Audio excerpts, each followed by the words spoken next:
Kamusta mga ka-foodie? Ngayon ay dadaling ko kayo sa isang masarap na paglalakbay sa mga sikat na pagkain sa kalye ng India.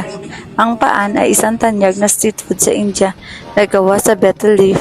Ito ay karaniwang pinupuno ng iba't ibang sangkap tulad ng areca nuts, slake lime at mga pampatamis.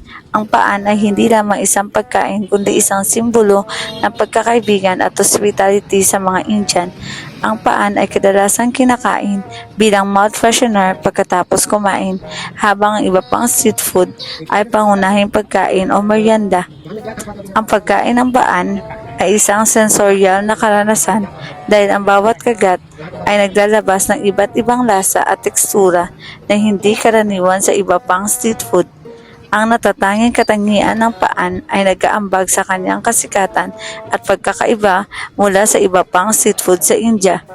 May iba't ibang uri ng paan kabilang ang meta paan na matamis at kadalasang kinakain pagkatapos ng pagkain bilang mouth freshener.